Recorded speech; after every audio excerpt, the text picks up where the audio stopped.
There is still a disturbance over. Yeah.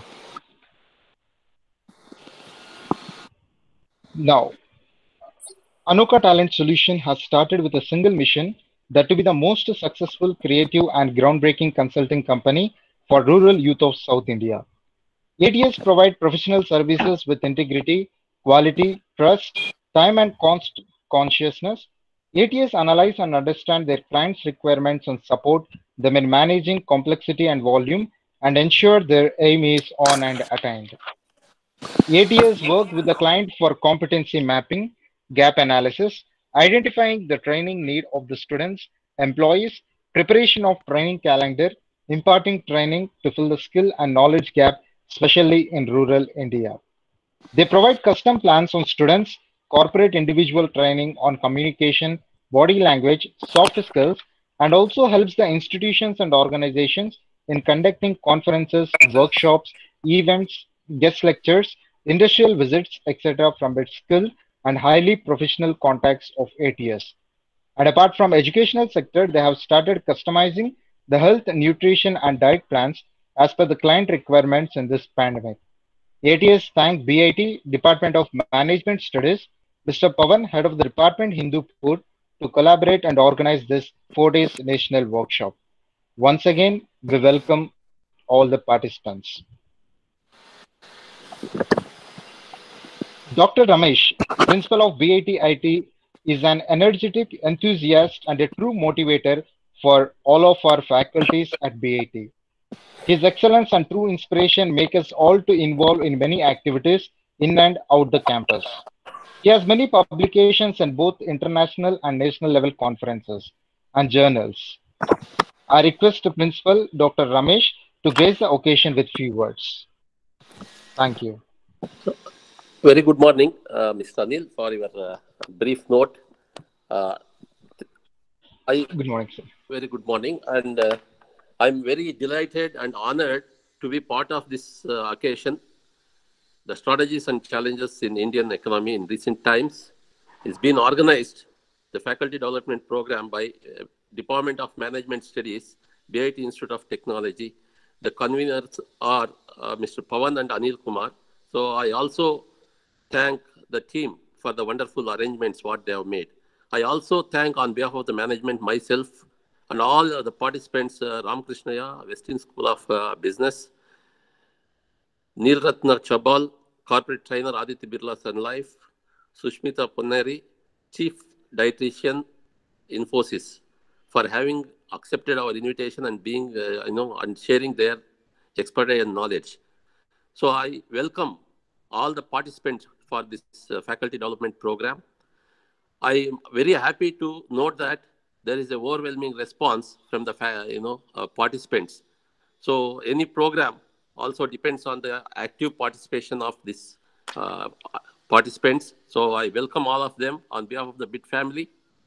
I wish them happy learning, and especially this pandemic has invoked a lot of opportunities for all the faculties and the graduates, MBA graduates, uh, in earnishing and expanding their knowledge. So, especially the topic of today's workshop is relevantly made, and there are a lot of challenges in Indian economy.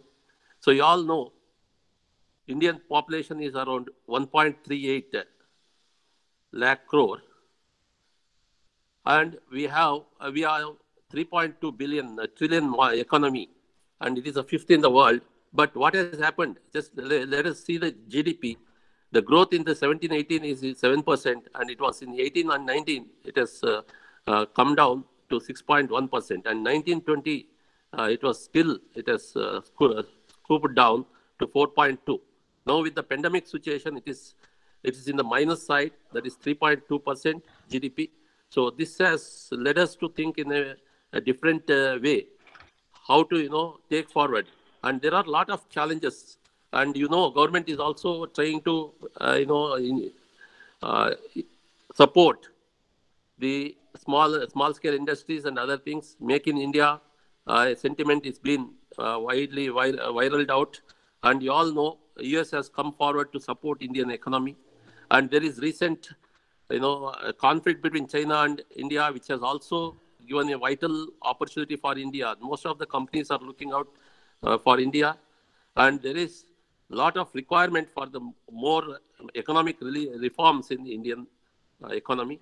So, government is also boosting pharma industries. You also know that, and during this pandemic, there is uncertainty and the further rise in the economy. So there are a lot of challenges, and you all know the banks are also taking a lot of efforts, and it is not protecting the depositors' interest. There are low, so many things, and the major chunk of income for this one is from the liquor. It is also scooped down to 35 to 40%. So Niti Aayog VC Rajiv says there is a green shoots, 6% growth is visible in the next year. So it is also, and you all know, the father of our nation for the economic reforms is Mr. Narsim Rao. He hails from Andhra Pradesh. So we should be very proud. And he has really made a lot of reforms in Indian economy. And there are a lot of other, the hope is with the data center. So a lot of softwares and, data analytics is picking up, so which may yield a lot of income to the Indian economy. And there is a lot of GST relaxation in invoicing rules and other things which has been, implemented. So the sources are extraction of metal and other things. It is only 13%, manufacturing 11%, and transportation is we are able to get the economy of 4%, and horticulture, agriculture 1%. So which also makes us to think in what way we can increase our agriculture sector. So trying to so there is a lot of opportunities for the startups, and so all I appeal to the participants to look at that direction to make in India, bring in a lot of agriculture equipment and try to improve. So apart from this, I also thank the wonderful team of management studies at BIT. So they have been always a role model for most of the departments in setting up or organizing the some events. So definitely, I wish all the best for this event. And being a BITN, I'm very happy to associate with this management. They are, philanthropic and highly educated and visionary management, which has adopted 10 villages nearby, and they distribute books to them, to the all schools. And not only that, we always conduct blood camps, take the students to the orphanages and old age homes, and try to impart holistic and value education to make all the students the best citizens of India. That is our motto. And really, I'm happy to be associated with this. And we have also, though it is located in rural area, so almost 1,500 students are placed in the reputed companies across the globe. So really, there is a lot of development in the, and contribution from our institution to the economy of especially Indupur and surrounding. A lot of rural families are being supported, and I'm very happy and proud that our students have set set their mark in the top industries. So I once again thank these organizers, all the best, and all the participants. Once again, welcome to BITS family. Have a happy learning. Stay home, stay safe. And I thank for the wonderful opportunity given to me to just address a few words. I wish once again all the best. I also thank the resource persons once again. Thank you one and all. Thank you. Thanks a lot, sir. Thanks for your valuable sessions on this. Now I request Head of the Department, Mr. Pavan Kumar, to address few words. So, good morning, respected principal sir, respected speaker of today's workshop, Ram Krishna sir, and respected participants of this 4 days workshop. So, first I have to thank our team, that is the Department of MBA B880, have done magnanimous efforts for this organizing 4 days workshop. So, all the participants definitely within these 4 days you'll get a resonate knowledge on this 4 days workshop. So I wish you all the very best. And I thank to Mr. Anil for organizing such a phenomenal workshop. Thank you. Anil, I want Thank to you, sir. mention about Anoka Talent Services. They are in association we are Yes, sir. conducting. So I want to thank them. Sorry that I have forgotten during my speech.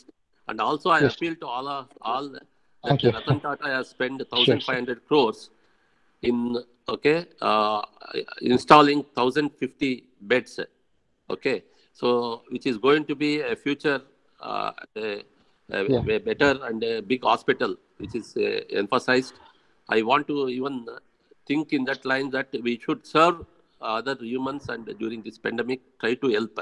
So I appeal to all participants to even help and serve the society. Thank you one and all. And I also thank Thank you, ATS. sir. Now I request.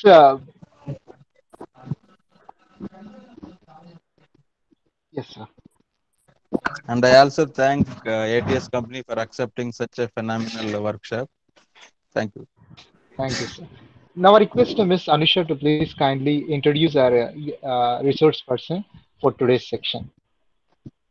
Yes, a very good morning to one and all, respected dignitaries and participants. It gives me an immense pleasure to introduce our distinguished speaker of the day, Mr. A. Ramakrishnaya Garu, who is an extraordinary person with good command in his teaching subjects. He has done MBA at JNTU Kakinada and MCom from Acharya Nagarjuna University. He is also pursuing a doctoral research program at Andhra University. He has received Best Outgoing Student Award and Best Ideal Student Award in his graduation.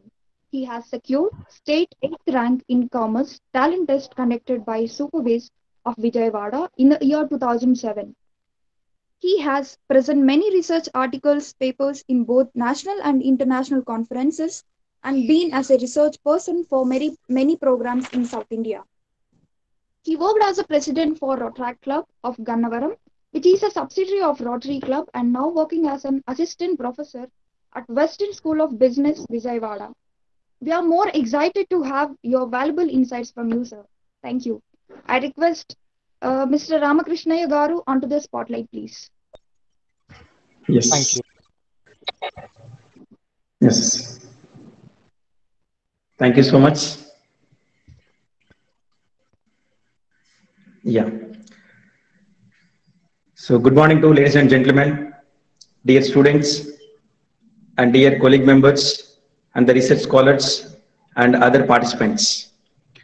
I'm very happy to be a part of this particular 4-day workshop. So especially I thankful to the management of BID and also the principal sir, the HOD of Management Studies and the Association of Anoka Talent Solutions. I especially thank them to give a few words about the current scenario. Once again, thank you so much. So today, we are in difficult situation, that is COVID-19. So we are in that particular area.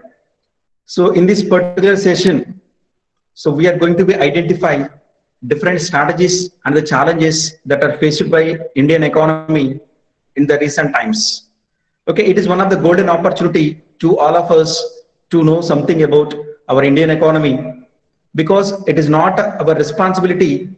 Okay, it is our what's called a mandatory thing. As a management student and the management graduate, we should know all the things and what is happening around our country.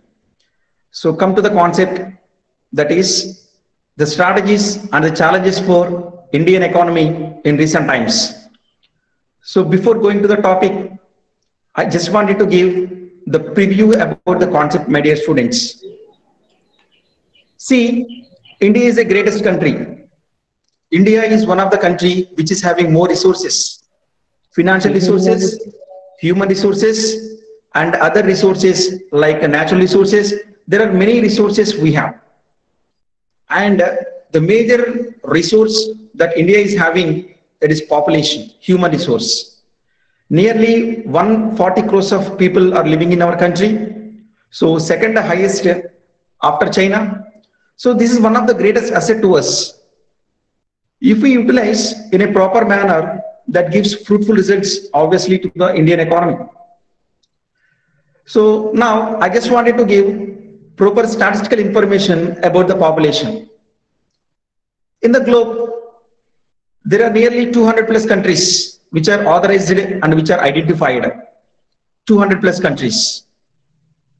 The polled population is nearly 800 crores, 820, 830 in that era. So 800 crores, you can take a round figure. So there are 200 plus countries, population will be 800 crores. India population nearly 140 crores and China population nearly 170 crores. India and China, these are the two countries which are having, so nearly 310 crores. 300 crores of population are living in both countries, that is India and China. After that, there are many countries, that is 198 countries are having nearly 400 crores of population. 400 crores of population, 400 to 450. See, that is why most of the countries are looking India and China, especially India, because we have skilled labor. We have much manpower. So we have much policies than China. So these are the situations what we have. And these are the situations what we seen in the newspaper, at the same time in the television it seems. But why India is facing lot of difficulties and lot of challenges. So today we are going to be seeing different categories and different dimensions of challenges what India is facing. And also what are the strategies that the government of India and the government of different states are having. See, first and foremost thing, just we are going to be discussing about the challenges what we have. Before going to the strategies, first of all, we have to see what are the challenges that are faced by Indian country and facing by the country. See, my dear students, I just wanted to share my PPT, so which is helpful to you to understand in better manner.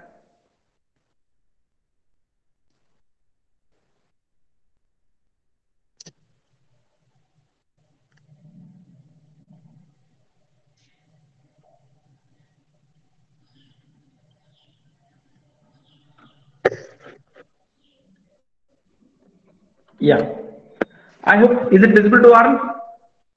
Yes, it is visible, sir. Yes, thank you so much for your response.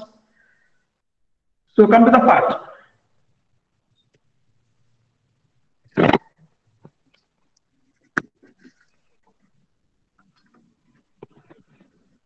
So India has emerged as the fastest growing major economy in the world and is expected to be one of the top 3 economic powers of the world over the next 10 to 15 years. So because we have the strongest aspect, that is the democracy. At the same time, our Indian economy is going to be have the expectation, that is a 12% of GDP in the year, that is a 2019 to 2020. That is the expectation. But what is the reality, we'll tell you later. But these are the things which we have to be identified before going to the challenges. And see this particular slide. I just wanted to share important information to you, my dear participants. That is, as Principal Sir said, that is about the economic reforms. In the year 1991, the Prime Minister of India was P.V. Narasimha Rao. So proudly say that he is from our Telugu. He is from Andhra Pradesh. So with the support of the financial minister at the time, Dr. Manmohan Singh. So these two gentlemen, they have been identified that, so we have to do certain things, okay, in order to encourage the foreign currency, that is Forex, and also we have to create a certain employment to the people who are living in our country. They have been created one rapport. So that is what we known as economic reforms. That economic reforms of 1991 has been changed the shape of India, my dear participants. In that economic reforms, they have been introduced that globalization concept, liberalization concept, and the privatization concept. So this concept is popularly known as LPG concept. Liberalization, privatization, globalization. See, liberalization means previously, that is before 1991, we had a lot of restrictions to do a business, lot of conditions and lot of rules and regulations that a company should follow. Once this concept has been introduced in our country, that is liberalization, they have been slightly changed the policies and the principles what framed by Government of India. They liberalized certain rules and regulations in order to encourage the domestic talent. So that is first category, that is liberalization.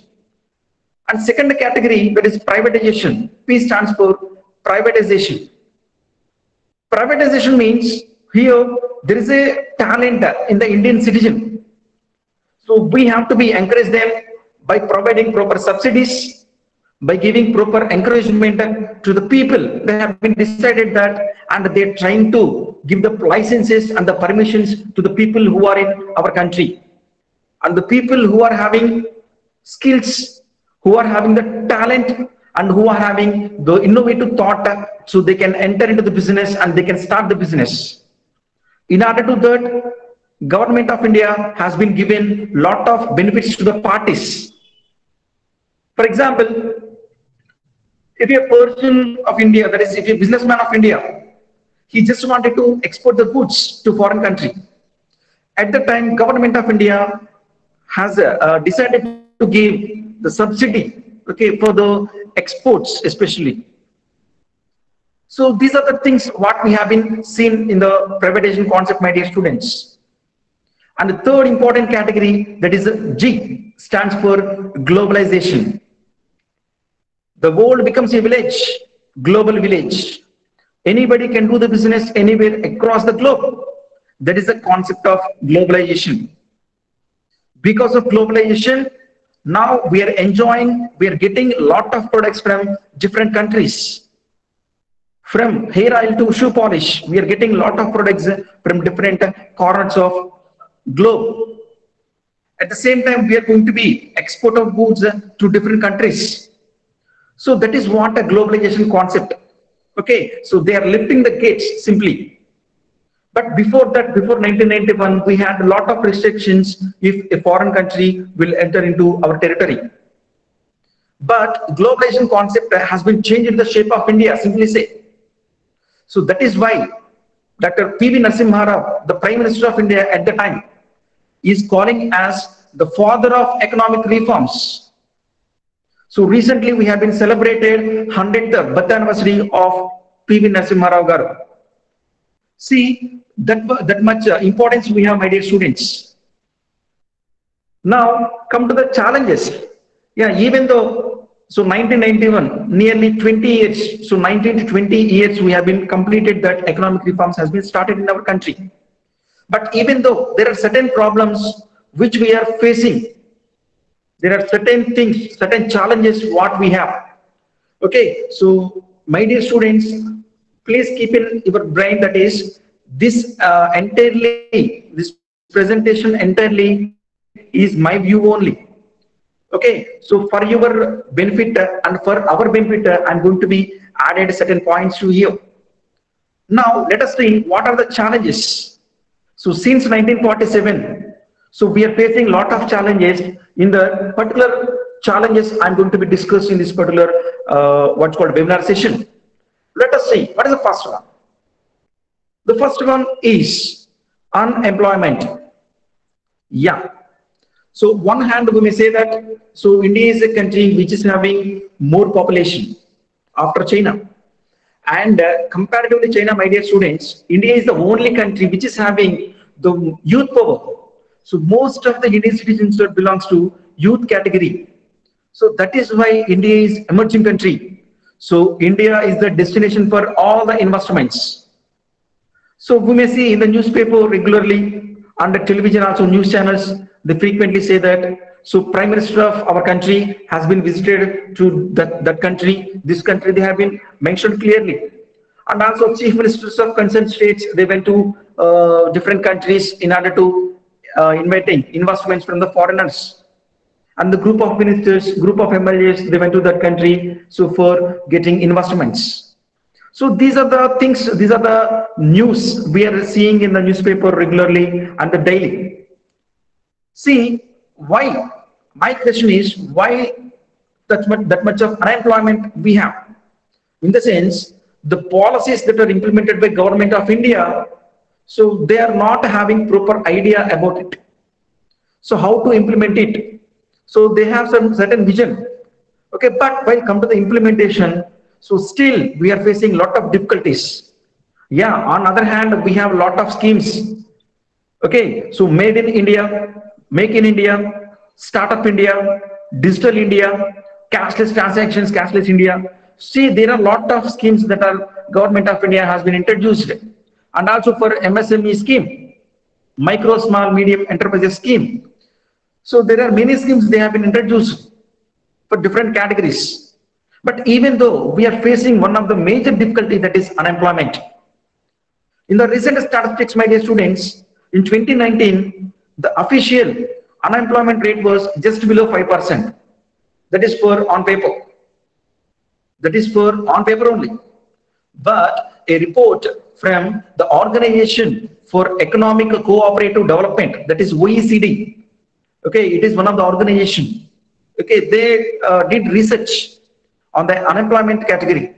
So they found nearly 30% of people aged 15 to 29 years in our country are not having proper employment. See, on paper we may say that only below 5% only we have unemployment, but the reality is entirely different. See, why I'm talking about all these things, all these challenges in the sense, we are the people, we are Indian citizens, we have the right to talk, we have the responsibility to act. So that is why I'm quoting here. So unemployment is one of the greatest diseases what we have now. See, we'll tell you later what are the remedies in order to eradicate this particular unemployment case. So this is the first and foremost challenge now we have. Now come to the second challenge. Yeah, the cartoon is going to be shown. The educational standards what we have, the education system what we have should be changed. Definitely should be changed. I'm not saying that this is what's called a very worst education system. I'm not saying like that, but they have to change certain standards. See here, the standards what we have for the schooling level students, college level students, and the post-graduation level students should be changed. See, although India has benefited from a higher percentage of English speakers, yeah, that's good news for us. India occupies the second position for what's called a second highest percentage of English speakers after US. US is having the first one, okay, who what's called most of the people of US, they are speaking English. After that, occupied by India. So third place occupied by Pakistan, surprisingly. But we have to change certain educational standards, my dear participants here. But there are still high levels of illiteracy among the population. Do you know, my dear students, 50% of Indian women are illiterate. 50% of women, over 50% of women. They don't have proper what's called facilities to study. See, this limit economic development and a more skilled workforce. See, if we are going to be change the educational standards to certain level, it is very helpful to the people. It is very helpful to the nation, especially for economic development. See, India is a country, greatest country. India is the destination for all investments. But on other hand, see, there are two kinds of minds. Common mind and common sense mind. See, common mind don't think. Don't think with the common mind. If we think in common mind, everything will be fine. So there is no problem at all. See, I will quote one example here. That is COVID-19 situation, take an example. Once if you see the newspaper and watch television, then only we may face some kind of a fear actually. Oh my God, how many people are going to be dying? See how many cases are going to be increased. Yesterday in Andhra, 7,998 cases. So today nearly 8,200 cases. So what we have to do? So how we are going to live? whether we see 2021 in the calendar or not. So these are the questions will arise in our brain once if you read newspaper and watch television. See, if you switch off the television and if you fold the newspaper, if you come to the real world for groceries and things, so people are going to be freely, and they don't think about. So there is a pandemic situation what we have. They don't know even corona is there or not. They never bother about that. But while watching television and while reading newspaper only, we may get some kind of afraid. See, that thing should be changing, my dear students. Okay, so economic development, how we are going to be developed? So we have to be rectify all the things. So that is second challenge now our country is facing. The educational standards should be changed. According to that, this examination system, I'm quite against to the examination system. See, 4 months, that is a semester, take an example of 4 months or 6 months. 4 to 6 months you have been studied in the 4 walls, in between 4 walls, that is classroom. With the 60 students or 40 students, so people may come and go, they are going to be explained in different manner. So you learn a lot of things. You are able to grow. So all these categories of things, all these 6 months of experience, so the person is going to be decided in 3 minutes. That is by evaluating your paper. That education system should be changed. Why don't people are going to be conduct the one-to-one sessions, the interviews? So by asking questions and by giving proper things, why our education standards are going to be not changing like that? See, examination, okay, examination is good, there is no doubt at all. But examinations are deciding the talent of student, the caliber of the student. That is my view. We have to change it. So that is the second challenge what we have to face.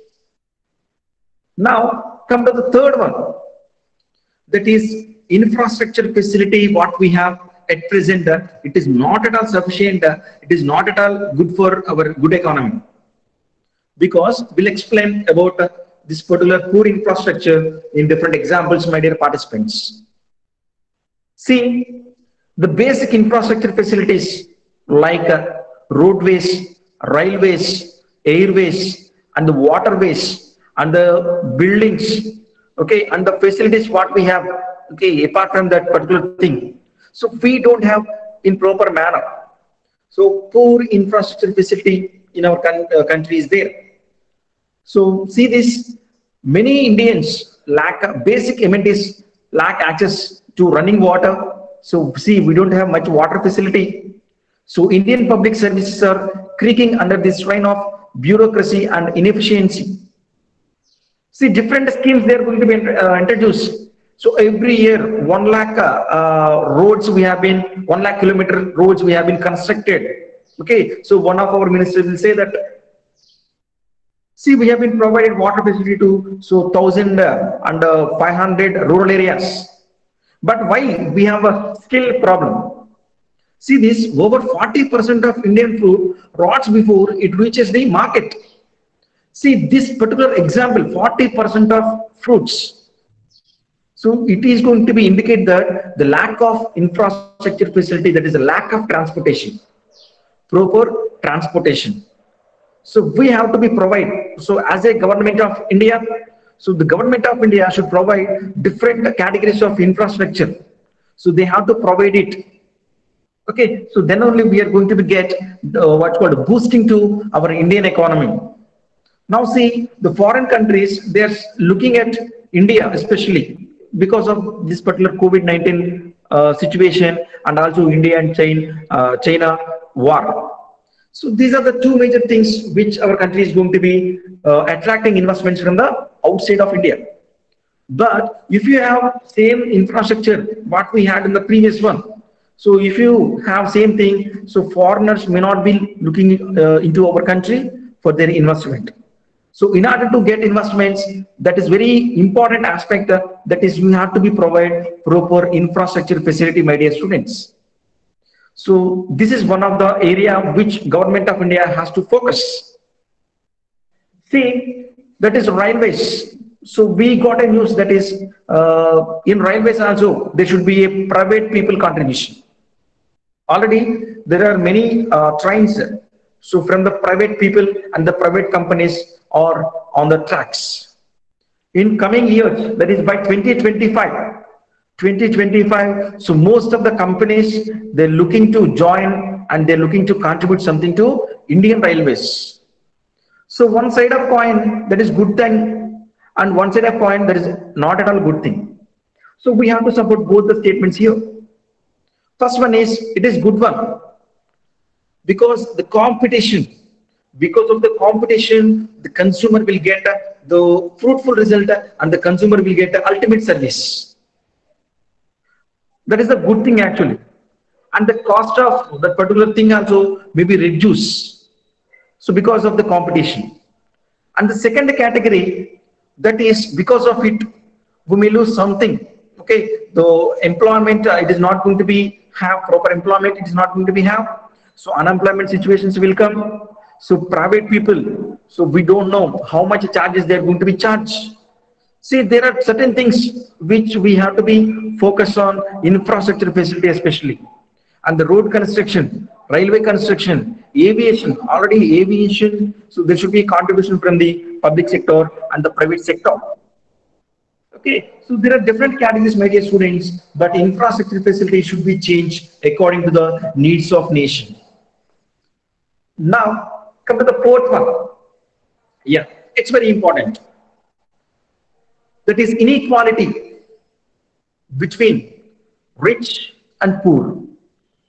The richer become richer and poorer become poorer. So we may see this one, this quotation.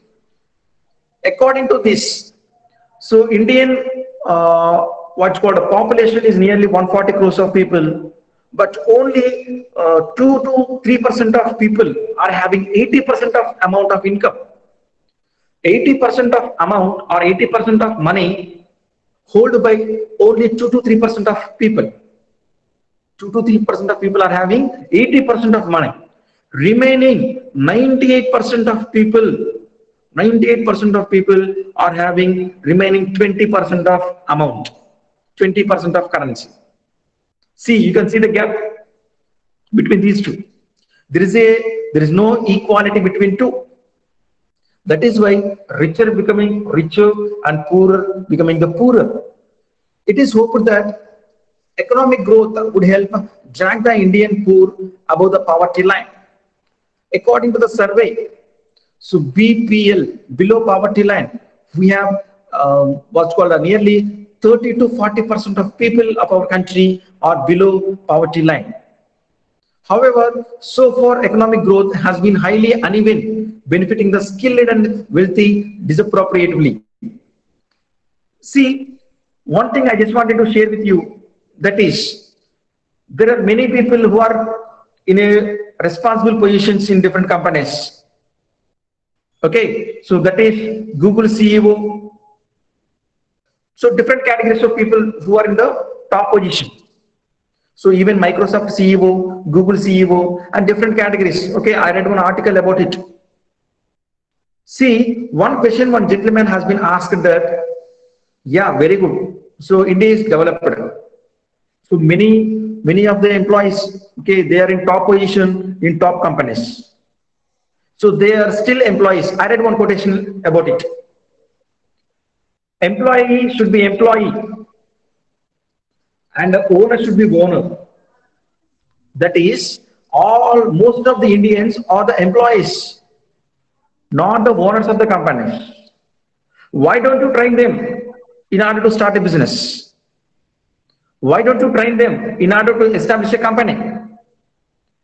See, these are the questions which we can frequently ask. But whatever it may be, the inequality has risen between richer and the poorer. So inequality. So we have to reduce the gap between two. So then only our country definitely will get the good result, my dear students. Now come to the next one. That is budget. Yeah, it is one of the area as a management graduate we should know about it. and we should know about deficit of budget, surplus of budget, and the stable budget. See this. What is the meaning of budget? Budget means it is a statement. It is a statement which consists the list of incomes and the list of expenditure. Okay, so this is one of the statement only. So don't think about the budget means okay, it's a big one, it's a large one. So don't think in that way. So just think in what's called in simple manner, that is budget means it is a statement which consists the future expenditure and the future incomes of a nation. If we are talking about the central budget, budget owed is not only belongs to the country, it is belongs to even an individual, even a family, even a particular state and a country. For state we may call as state budget, for a country we may call as the national budget, for family it is called family budget. See what simply say, in a family, so father is earning some money, on first of every month he used to bring money, he used to draw money, and he used to make a plan. So plan of action, that is what we know as plan of action for the upcoming month. Yes, so this is my salary, 20,000 is my salary, this is the 20,000. With the 20,000, what we have to do? Yeah, 5,000 for rent, 5,000 for food and groceries, and the 3,000 for children education fee, and the remaining 7,000 or 8,000 for the saving purpose because of the medical benefit. So like that, people are going to be divide the money into parts. That is what budget means. See, budget means it is a statement which shows the future expenditure and incomes of a particular entity. The entity may be state or a country or a particular mandal or a particular gram or a particular person or a particular family. Here, what is the meaning of budget deficit? See, same example you can quote. Same example, same person, 20,000 earnings. So 5,000 for rent, 5,000 for food and groceries, and 3,000 for school fees, and remaining 7,000 for savings or health benefit, whatever it may be. Same example. Same example. So small modification I just wanted to do. The person income is 10,000. 10,000. In the 10,000, he used to pay 5,000 as rent, 5,000 for food and groceries, 3,000 for school fee, and remaining amount for the medical benefit or the future benefit. At the time, is it sufficient to one? That is not at all sufficient, my dear students. So at the time, what the person will do? The person definitely will bring from outside as borrowing or loan. So that the situation is known as deficit situation. If incomes less than the expenditure, that situation is known as deficit budget. Here also same thing. India is one of the country so which is facing the deficit difficulty, my dear students, because our income is lower than the expenditure, because most of the expenditure will go through to the development activities like schemes, welfare schemes that are introduced by Government of India, and also the agricultural benefit, and also education, and also medical benefits like hospitals. So infrastructure, proper infrastructure. So these are the certain things which Government of India has been focused. So these are the expenditure list. And what about income? Yeah, the greatest source of income to the Government of India is tax. Income tax, or whatever it may be, direct tax or indirect tax. So we may see that one also in the next slide. So, but budget means if the incomes of a nation lower than the expenditures of a nation, that situation is known as deficit budget.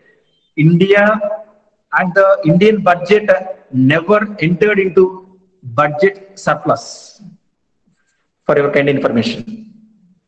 What is the meaning of surplus? Reverse. If incomes are greater than the expenditure, that situation will be called as the budget surplus, surplus budget. So it has not happened till, but we may expect, we may hope that in future it is going to be have the surplus budget, my dear students. So I have seen that only two state governments in our country are in surplus budget. Two state governments. Previously, not currently. So I'm not talking about current situation because this situation is entirely different, my dear students. But previously, two states in our country. One is Gujarat and second one is Telangana. These are the only two states which are presented the surplus budget. Rest of the states are in difficult, that is a deficit. Because they're expecting the expenditure is going to be overcome expenditure over than the incomes of a particular state. So that budget is known as deficit budget.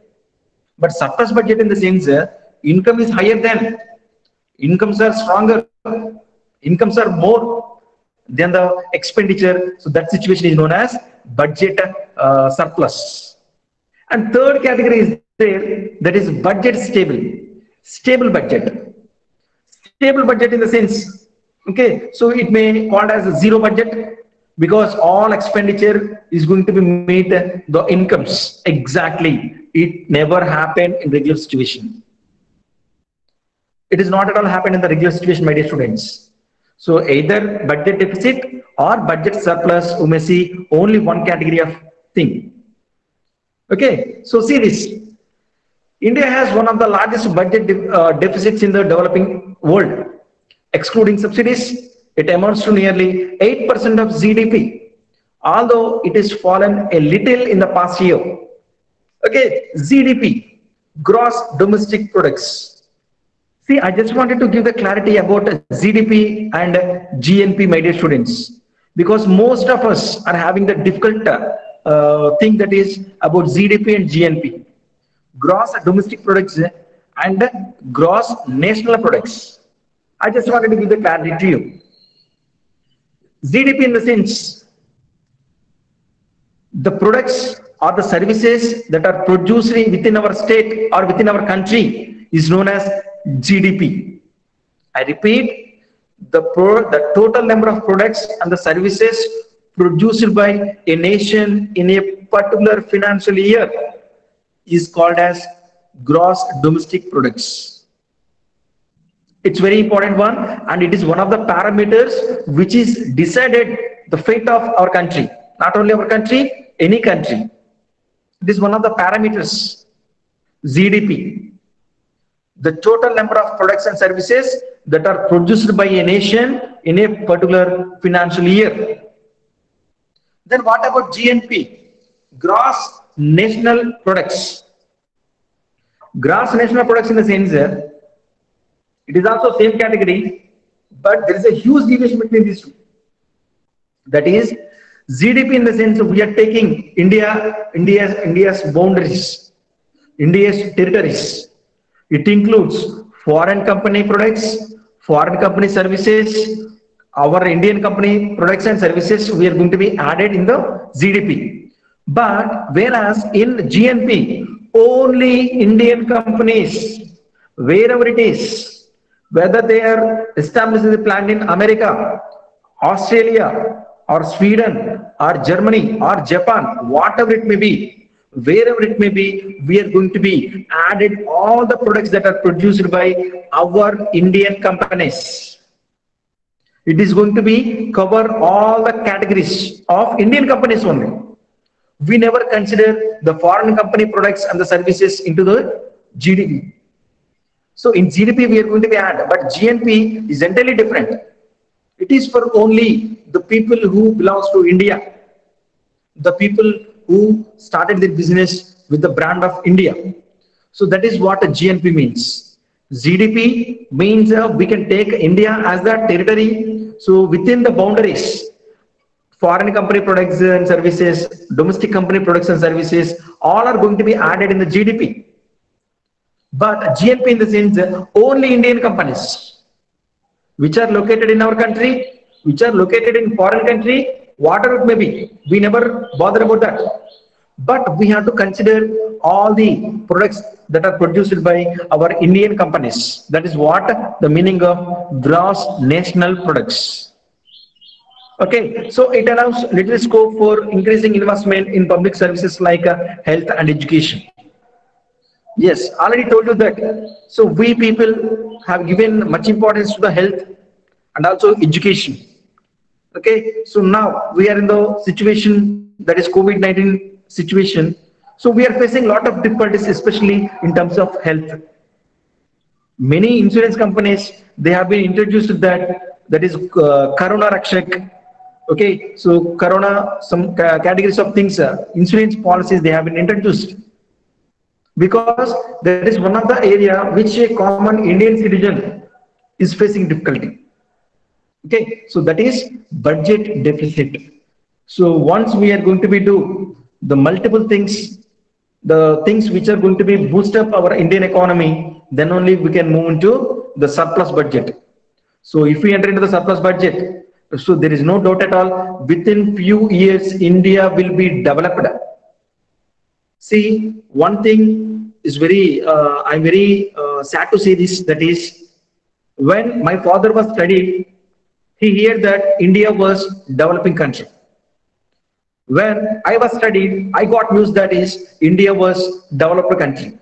Now, the students, you the people are studying that is, India is developing country. When we can say proudly, India is developed country and India already developed country. So when we can say, in the sense, so we are having, if we have proper idea and vision, so that is one of the factors, budget surplus. If we have budget surplus, see my dear students, there are many difficulties. So what we have facing now, many difficulties in terms of rupee depreciation, in terms of inflation, in terms of political scenario, in terms of war between India and China, and between the conflicts between India and Pakistan, the conflict between India and Iran recently. See, and also Nepal, see, Nepal country, even Nepal also, so they are blaming our country, my dear students. India and Nepal, India and Pakistan, India and China, India and Iran. So there are many countries so which are creating problems to our country. So there are many things we have to discuss. So one of the area that is budget deficit. So once if we overcome the barrier of deficit, then automatically it will develop in future years. Next one, it's very important area, that is tax rates. Yeah, it's time to discuss in detail about the tax system. So what we have in our country and what we had in our country. See, I'm going to be divide this tax collection into two parts. That is before GST, that is pre-GST and post-GST. Pre-GST and post-GST. See, pre-GST, before 2017, July 1st, so we had what's called different tax rates and different tax collection rates. That is value added tax, customs tax, sales tax. Like that, there are different categories of taxes what we have in the previously, that is 2017 before introducing the GST in our country. So there are many loopholes and there are many difficulties while understanding the tax collection rates, my dear students, before 2017. That is why Indian government has been introduced goods and services tax, that is G.S.T. GST, they have been introduced in our country. It has been came to force from July 1st, 2017. So recently we have been celebrated 3 years of celebrations of GST. That is why our government has been named July 1st as GST Day. So whatever it may be, GST, India is the only country which is introducing GST. That is not exact one, that is not right one. India is the 161st country, 160th country which is introduced GST, which means there are nearly 159 countries ahead of India, which they have been introduced GST, which they have been implemented GST. But India is one of the country so which is having GST slabs. So they have been divided into four slabs and four categories. One is 5% slab rate system, 12% slab rate system, 18% slab rate system, and finally 28% of slab rate system. Four categories. First one is 5% of tax, 12% of tax, 18% of tax, and 28% of tax. These are the four categories they have been introduced. And also zero tax also is there for selected selected models and selected products.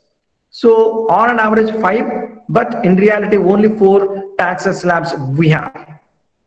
And one GK bit I just wanted to share with you, that is India is the only country which is having 28% of slab rate. India is the only country among 160 countries. So no one country is having 28% of slab rate like India. So that is one of the important bit. See, why I am telling is, my dear students, before GST, that is pre-GST, we faced many difficulties, and post GST also, most of the people are in confusion. Most of the people are facing difficulties while understanding the concept of GST. See, only one tax, one nation. That is the motive. That is the motto of GST. Why they have been introduced in the sense, one nation, one tax system. But while come to the implementation, so there are many loopholes and many difficulties which we cannot understand. See, as a graduate or as a literate person, we are unable to understand how we can expect an illiterate person should be able to understand about the GST. That's the simplest question. Okay, that is why government policies and the government principles should be understandable by common man, common person. So they're trying to create awareness, they're trying to explain in detail, but it never understood by the common man. See, that is why the tax collection rates are very poor in our country, my dear students. Because that is one of the areas which government is going to get income. Still there are some difficulties.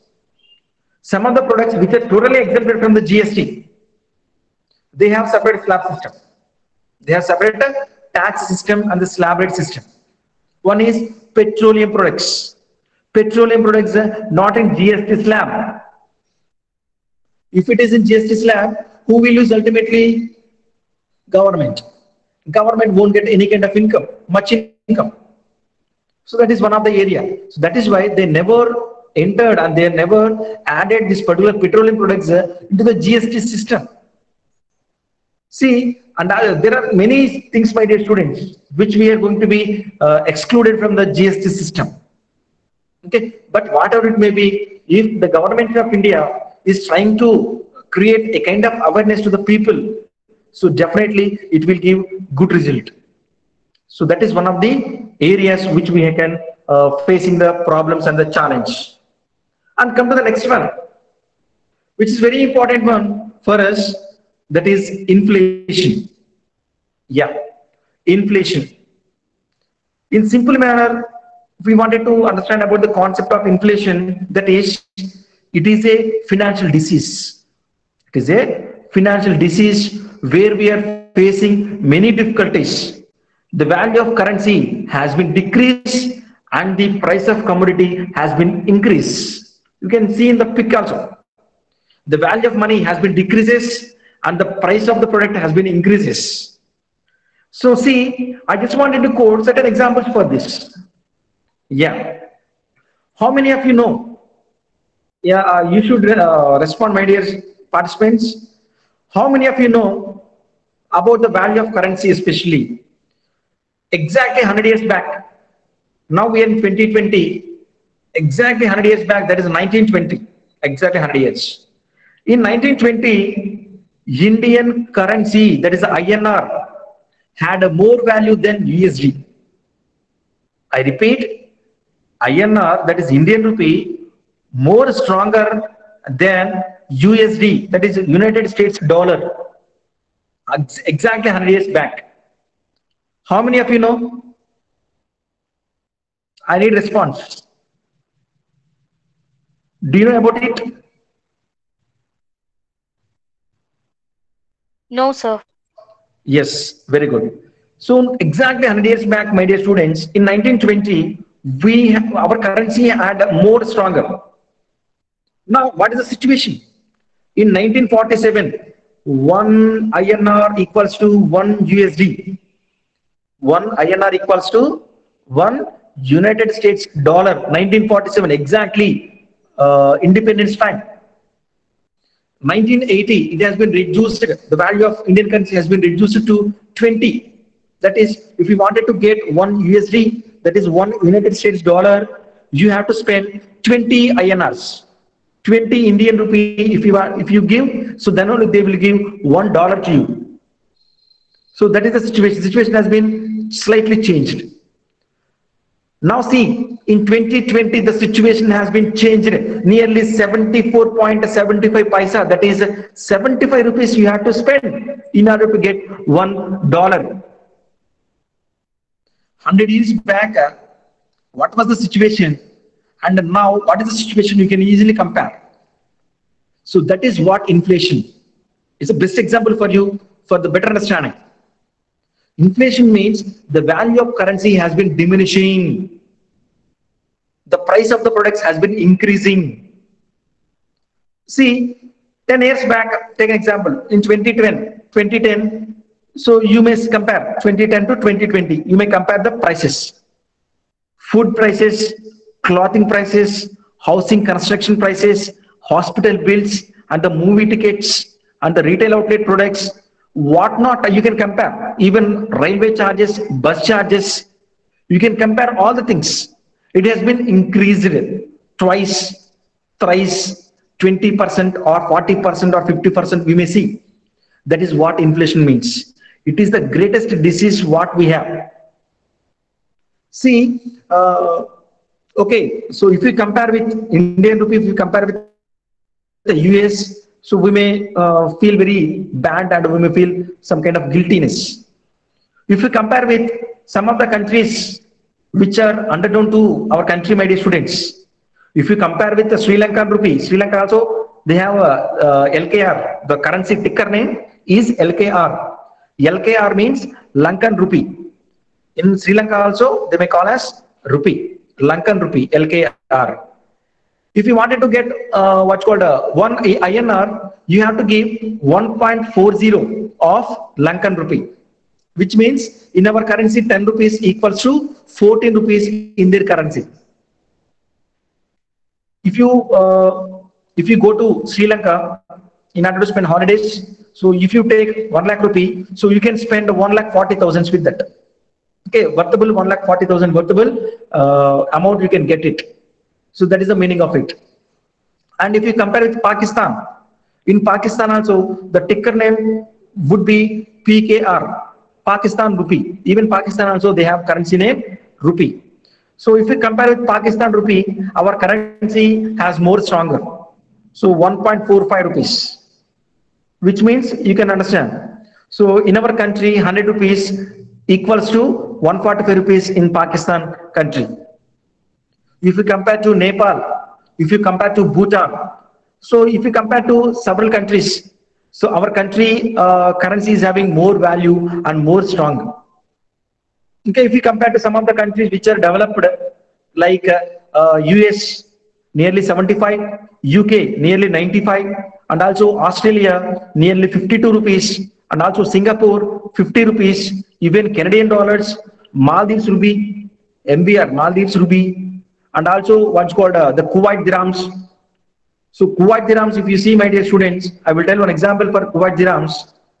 If you wanted to get 1 Kuwait dirham, that is KWD. KWD, that is a ticker name. Ticker name means short form of the currency. Our currency ticker name is INR. For Kuwait country, that is KWD. So you have to give 235 rupees nearly in order to get 1 KWD.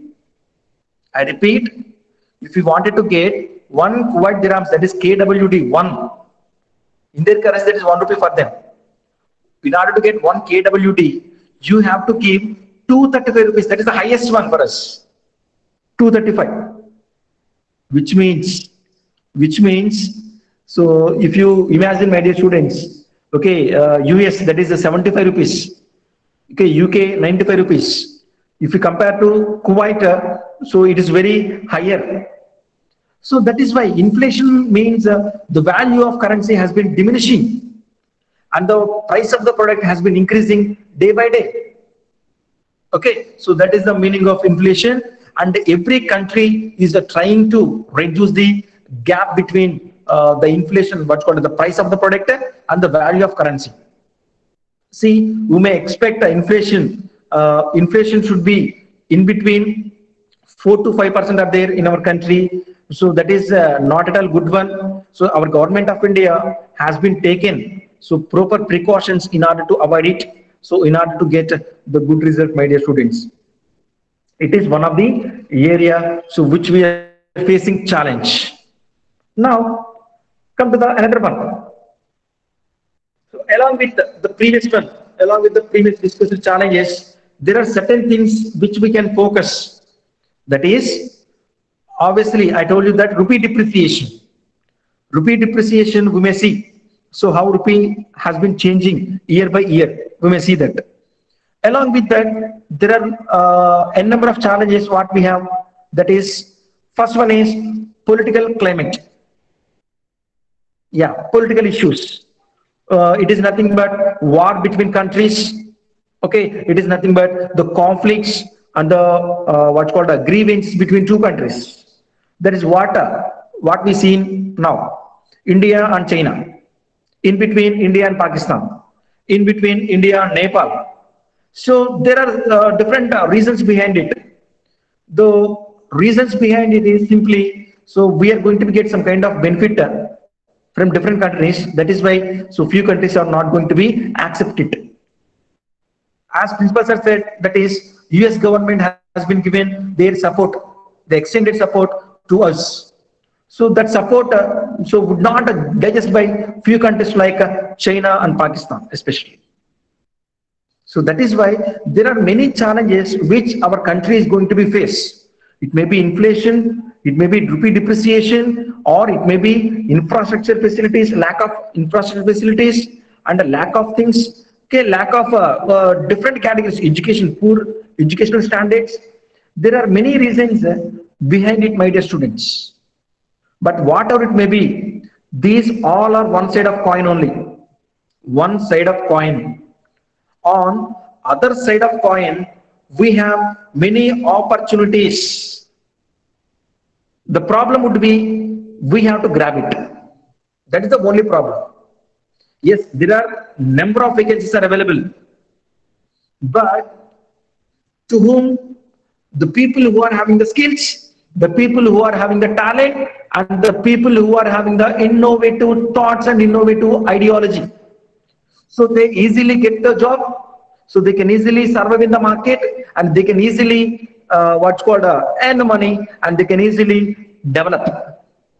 But the problem is, wherever you see, that is a no vacancy. We don't have many jobs, and we don't have much jobs. But reality is entirely different.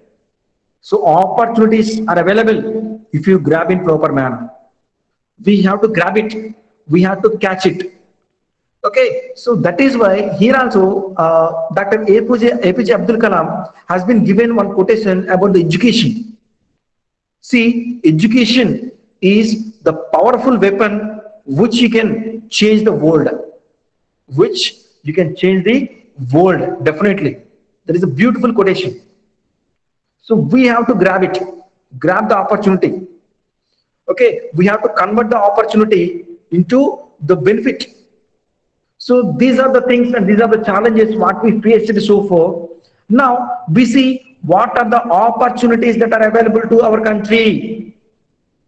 There are many opportunities that are available to our country if we grab in proper manner, because there are many departments and many sectors. Okay, so but the problem is how to grab it, we don't know. That is the only reason. Now we'll see what are the opportunities that an Indian government is having. The first and foremost opportunity for us, that is in IT sector, information technology sector.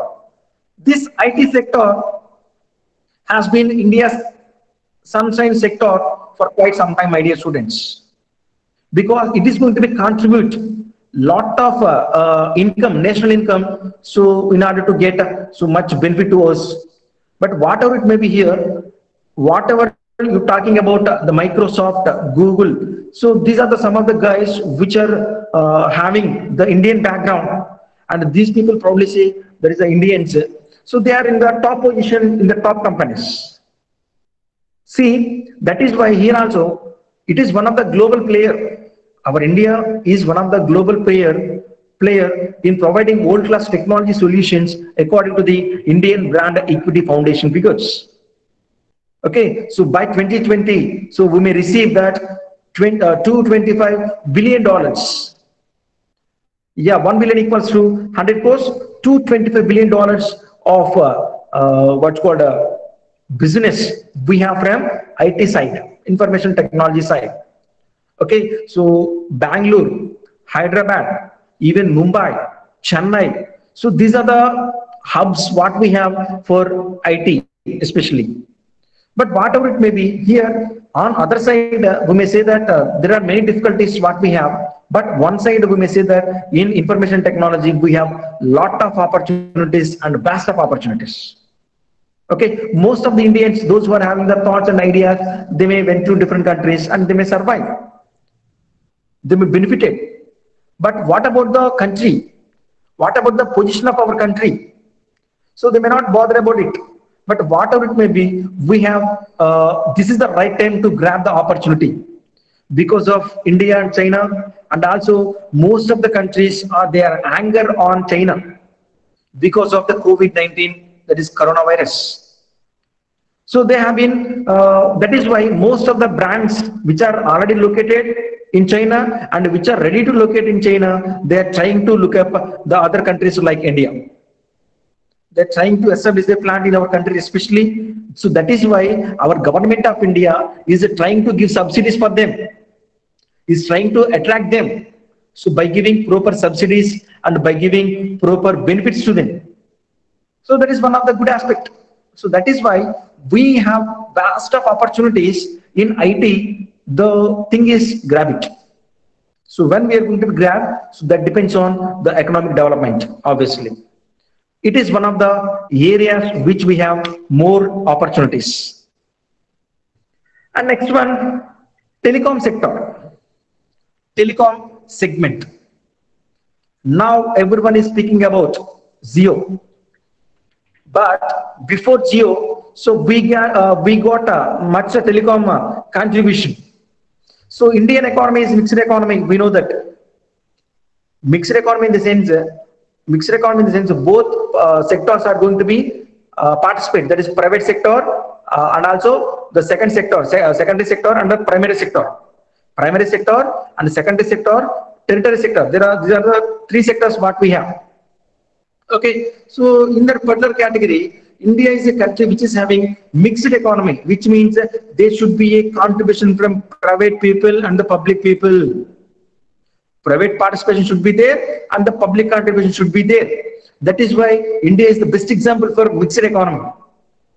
So US is the best example for, that is called only private people are going to be establish their plants in US. Okay, but in what's called China, so it is going to be belongs to exclusively for private segment, that is communist country. But whatever it may be here, India is one of the greatest country which is having the mixed economy segment. So in this particular category, telecom is one of the area which we can attract. So we had BSNL and MTNL in the telecom segment, Bharat Sanchar Nigam Limited and Mahanagar Telecom Nigam Limited. MTNL and BSNL. So these are the major what's called participants and the major people in the particular telecom segment.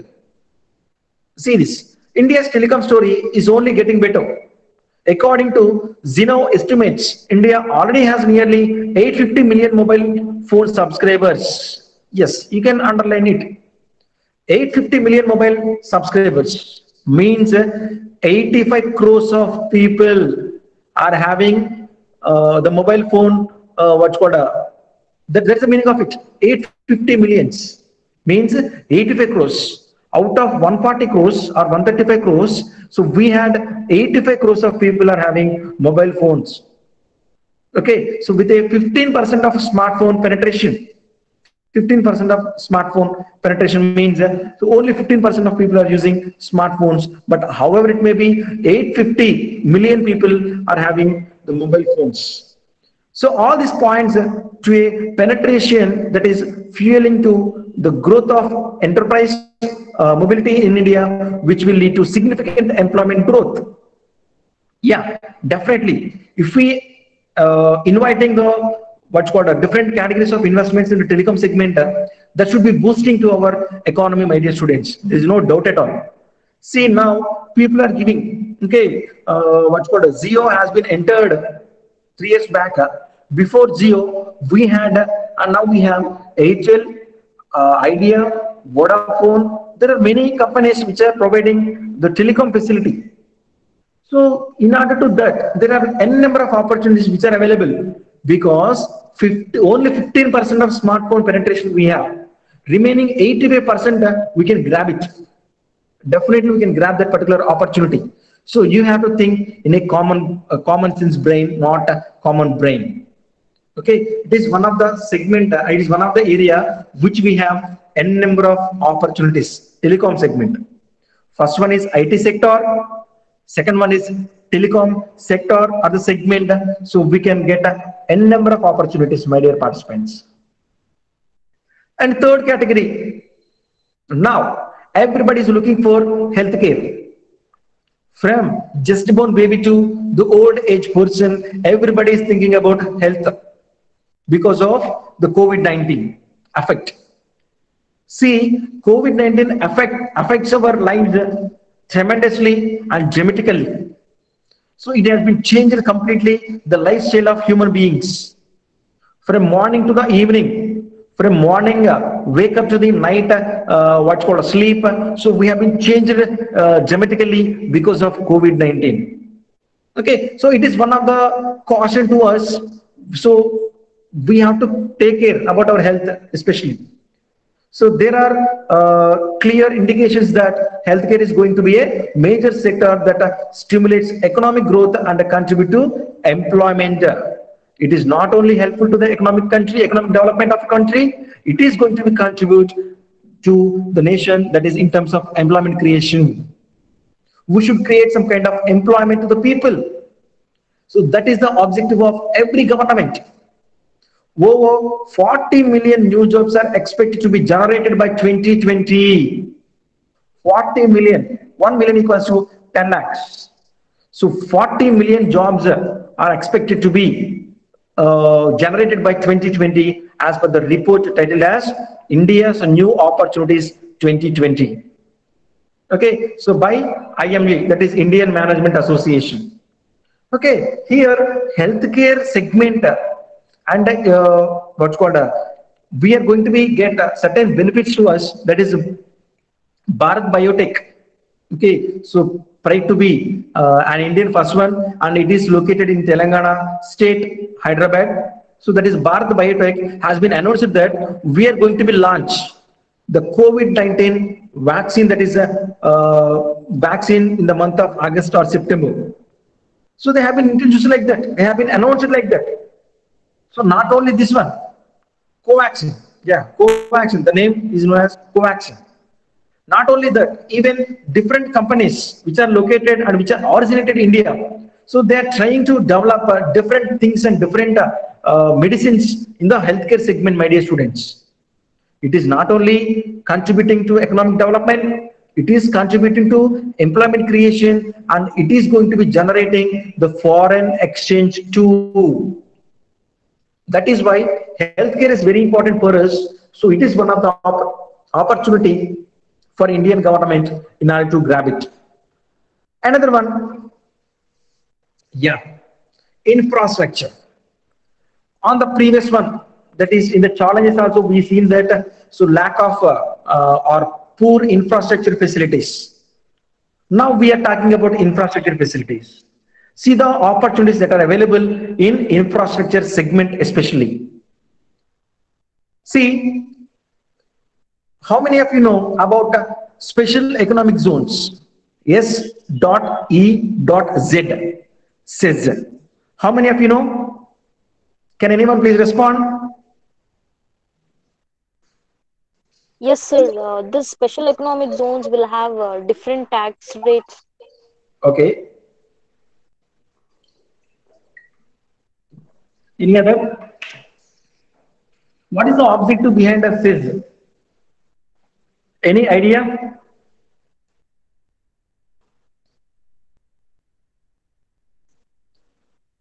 Yeah. Okay. No issues, no problem at all. So we should know now. SIZ, Special Economic Zone. The name itself indicates actually these are the areas which are developed by concerned governments, state government or central government, whatever it may be. They are going to be developed. They are going to be construct a building. They are going to be provide some kind of infrastructure facilities like roadways, and if it is possible for railways also they are going to be do, and also electricity facility. They can put a lot of efforts in order to construct a SIZ, Special Economic Zone. And what they're going to be do along with this, they are trying to give tax benefits. In our country, first 5 years, the company which is doing business in the SIZ, they are totally tax free, totally tax exempted. No need to pay single rupee as a tax for the first 5 years. After that, they may pay nominal amount of tax, that is depends on the norms of the government, the rules of the government. But whatever it may be, that is one of the boosting to domestic talent. See, says we may see says in the name of industrial park or industrial estate or what's called industrial corridors. Okay, we may hear these words: industrial estate, industrial park, industrial corridors. So we may hear these words, my dear students. So these are the examples for special economic zones. In Vijayawada region, there is an association which is known as ALEAP. ALEAP, Association of Lady Entrepreneurs of Andhra Pradesh. ALEAP. The objective behind ALEAP, it has been located nearly 40 acres of land nearby Vijayawada. 40 acres of land. The motive behind it is in order to encourage what's called the domestic women talent, exclusively for women entrepreneurs, not for men, only for women. So there are nearly 300 small scale companies are there in that particular ALEAP. So government of India never charged a single rupee from them. So instead that they are going to be provide certain subsidies and the benefits to the people who are establishing the plant in the ALEAP. See, why I am telling my dear students, the example is simply how government is going to be trying to create some kind of benefits. So there are many benefits behind it. I will explain one by one. The first and foremost benefit behind the SIZ is local area should be developed. The area which is going to be surrounded by the company should be developed automatically. So that is one of the things. And the second benefit is employment creation. So the people who are establishing the SIZ and their required manpower, they require human resource, they can looking for the nearby places. For example, Kia Motors established in Anantapur district. So they are going to be looking for, they are giving first priority or the best priority for the people who are nearby Anantapur district only. First priority they have to give. So second priority for different categories of people. But why I'm telling is, my dear students, the employment is going to be created in that manner. In Vijayawada, nearby airport, one IT park is there, IT park. So in that IT park, so the jobs, all jobs, that is 75% of jobs belongs to the local people only. They have been what's called posted one later. 75% of jobs.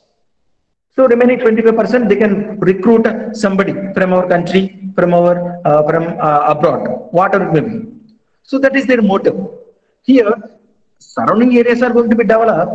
Similarly, the employment is going to be created. So what will be the benefit if infrastructure facility are going to be increased, employment is going to be increased? Definitely, it is going to be leads to increase what's called the living facility. Okay, so people living facility is going to be increased. So they are going to be get the cost of living, and also the standard of living of the people are going to be increased. The standard of living.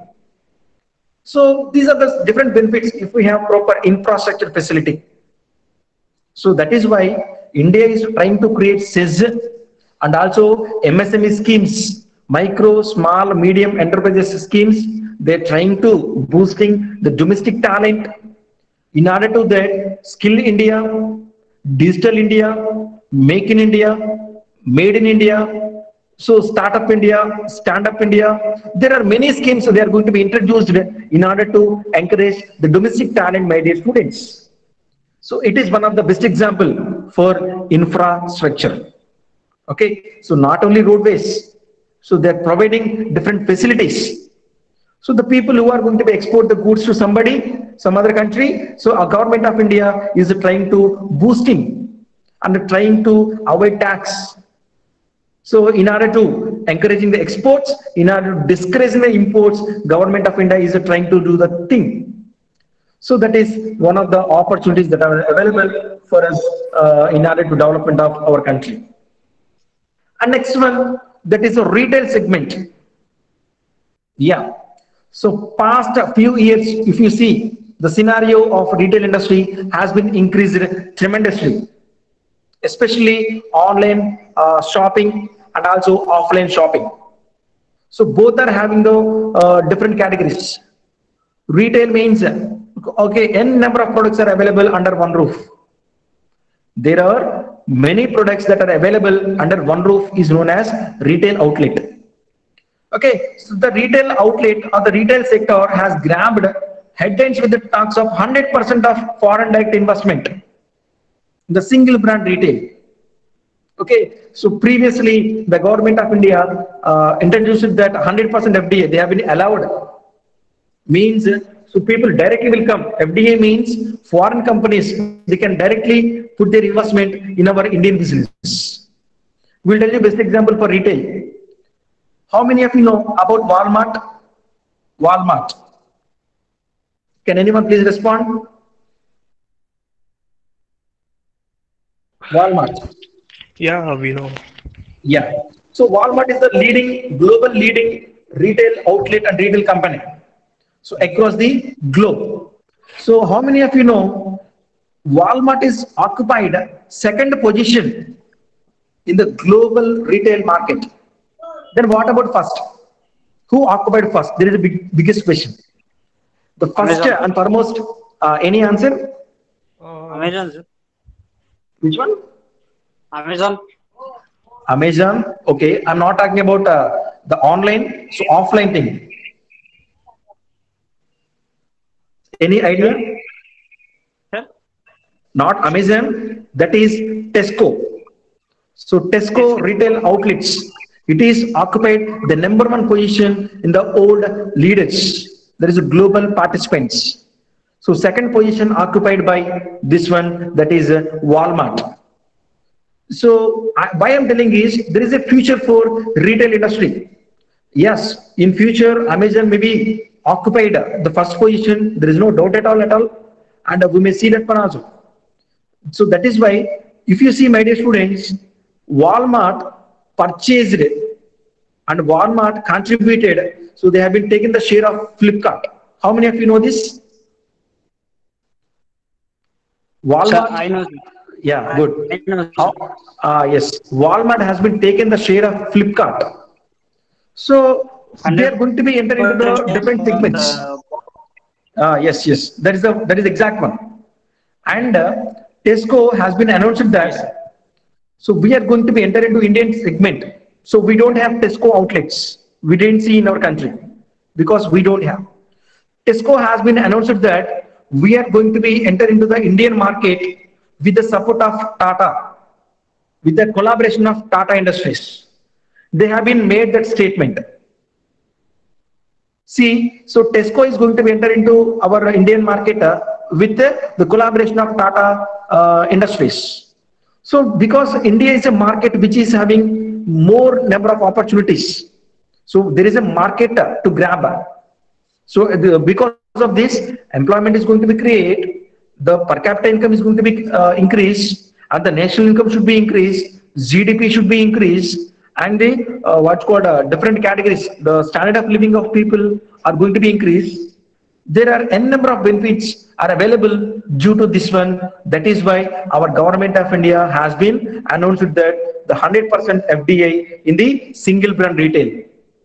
But so there are many people has been opposed that why 100%. So but we have at present 51% of FDI we are allowing directly in retail outlet. 51%.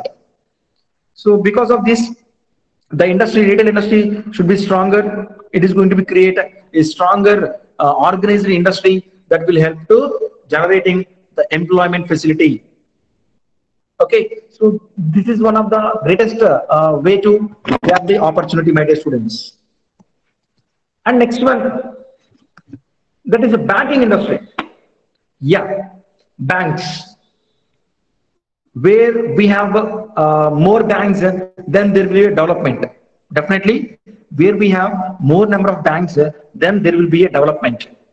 So because if bank is there, what is the role of bank? What is the meaning of bank in the sense?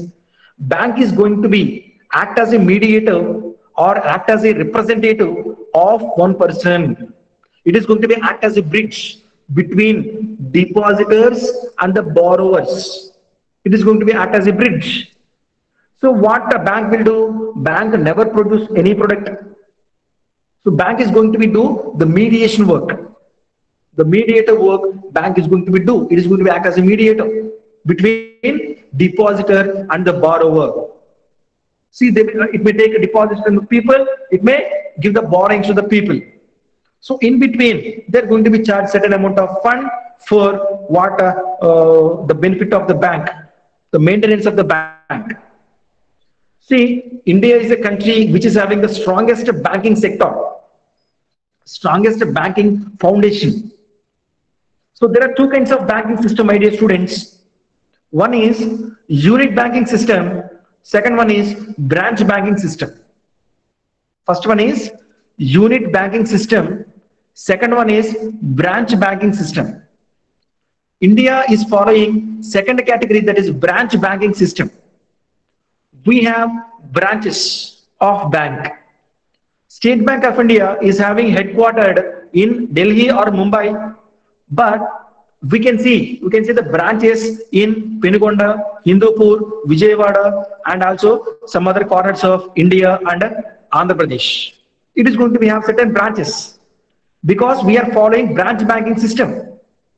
And the second category, that is unit banking system, which means the bank doesn't have any categories of branches. Simple thing. There is no branch for the bank. The bank is the bank, the bank is the branch, and that is the headquarter. So for unit banking system, the best example is United States of America. USA is the best example for unit banking system. So for them, there is no branches actually. Okay, only one bank is there. That should be the headquarter, and that is the branch. Okay, so that is why India is a country which is having the strongest foundation of banking system. There are nearly 100 plus banks are working together in our country, including private and the public sector contributions. 100 plus banks are working, 100 plus banks. If you see the jobs also, the public sector banks alone are giving away more than 7 lakh jobs every year. See, public sector banks, private sector banks, and number of jobs they're giving, they're providing. Since there's a huge population in the banks waiting for retirement, around 40,000 additional jobs get created automatically. See, 40,000 people, they're ready to retire from the duties. Okay, but whatever it may be, it is one of the opportunity to the youngest people in order to grab the market. So we people also, most of us also, so are trying to get a job in bank. Okay, because of safe and security. Okay, so that is why one of the opportunity banks are going to be giving to us. Imagine the opportunities you have to get a career that is not only promising but also offers a better lifestyle and perks. That is what I'm saying. For security purpose, for other benefits, we may go for banking jobs.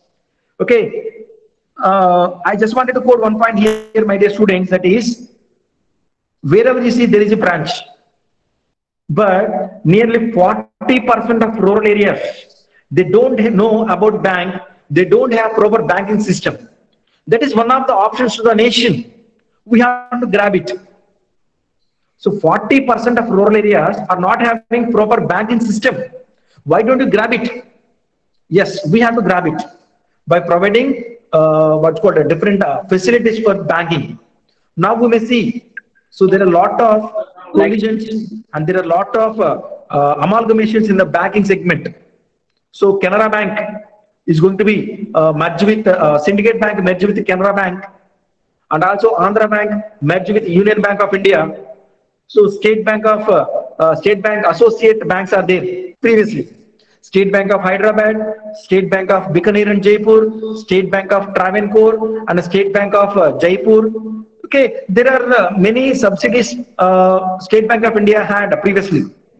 Now all are merged with State Bank of India. See, there are a number of opportunities available in the banking segment, my dear students. Okay, now the final one. Okay, the final slide for the event and for the program, that is the political climate and the insurance segment. See, the political scenario of India is entirely different. So one side we may say that so we don't have proper political system, but other side we may see that the political climate should be healthy. Yes, we have healthy political climate. If you compare with the US, what is happening in US now? So in the month of October or in the month of December, they have elections, president elections. Now everybody busy with election. But see, India, see, we are not belongs to any party. We are not supposed to what's called as give any party. But as a citizen of India, we have the right to talk. We have the responsibility to act. That is the only thing. See, Indian segment. Take an example from 2004 onwards. Past 16 years, what is happening in our country? You can see. 2004 to 2009, UPA government 1 ruled India. 2009 to 2014, UPA government 2 ruled India. Means 10 years, one government, one political party has been ruled India. And take a scenario from 2014 to 2019. NDA government 1 ruled, and 2019 to till we are in NDA government 2. See, if you observe carefully, 10 years one government is going to be rule our country. This is much time to them in order to introduce many schemes, in order to create what's called, in order to take much decisions, brave decisions like demonetization, GST. Okay, there are different things they are going to be introduced because of the stability in the political environment. So 10 years one government, 2004 to 2014. Another government, 2014 to 2023. So one government is going to be come. So what I'm telling is, this is one of the area which we have strongest opportunity. That is why most of the countries are looking towards India for their investment. And obviously insurance segment, yes, it is growing industry. Insurance industry is growing industry, my dear students. There are nearly 28 private insurance companies are there in our country. 28 insurance companies, apart from LIC. LIC is one of the biggest one in public sector, but in private sector there are 28 insurance companies are working. Okay, so it is going to be create some kind of security to the people. See, now most of the people are getting taking insurance policies from the companies because of their security and the safety. Okay, so these are the opportunities and the challenges that are available to our country in the recent times and the recent years. Now, come to my conclusion for this particular workshop. According to my view, according to my opinion, India is a country which is having more resources and a skilled labor at the moment. If we utilize in a proper manner, it gives fruitful results. And finally, problems will come and go. But our loyalty and love towards our nation should be there till our last breath. Jai Hind. So that is my conclusion about the concept of today. That is the strategies and the challenges for Indian economy in recent times. So if you have any questions, you can ask me. So we'll definitely clarify your doubts.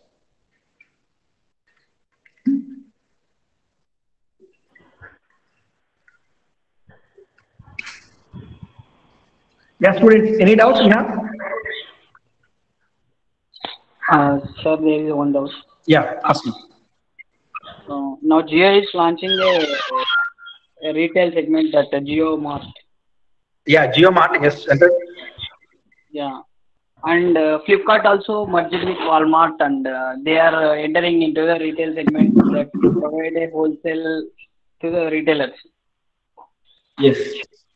Who would be the lead in the market? Yeah. I read an article in the morning, JioMart. So JioMart clearly, so it is going to be have one vision. So with that vision, they are trying to grab the market. That is first story. The second story, even Flipkart, they are trying to grab the market. So already there is a contribution and there is a what's called a strong contribution from the Flipkart side. Even Walmart, they have been joined with the Flipkart. So joined together, they are trying to grab the Indian market especially. Because online market importance has increased daily, isn't it? So even JioMart, the concept is good. Okay, we are not going to be say that that is going to be successful formula and that will success in the future. We can't say like that. But JioMart, the concept is good one. That is, they're trying to connect the retailers, wholesalers, and the customers in a single manner. There is a good thought actually. Yes, yes, sir. Okay, Yes. we have to appreciate it. Even Flipkart, even Flipkart and Walmart also, they are trying to grab the market. Yes, obviously competition should be there. Because of competition, customer may get what's called the exact one, what's called good products, quality products with the less price because of the competition. Yeah, yeah. Yeah. Yeah, thank you, sir. Any doubts? Okay. Nothing. Yeah, ask me the students. So, I guess no questions. Uh, Now, on behalf of management, Yeah. principal, staff of Department of MBA, I Okay. would like to thank you for spending your valuable time on this, sir. Thanks a lot. We also expect a few more sections in our future endeavors on this. Thank you. Yes, sir. Thank you so much. And finally, I would like to thank the students and the participants and the association of Anoka Talent Solutions and the management of BITS College, principal sir, especially HOD sir, to the HR who has been invited me as a guest. So thank you so much for this particular what's called a webinar session. Thank you so much. Thank you. So to all the participants for the tomorrow's program, which is day 2, Mr. Neil Ratna Chaubal is an independent corporate trainer on mutual funds and competency development from Mumbai, Maharashtra, will be addressing on importance of competency development in today's tough times. So thank you. Thanks for joining. We'll catch you tomorrow. Thank you all.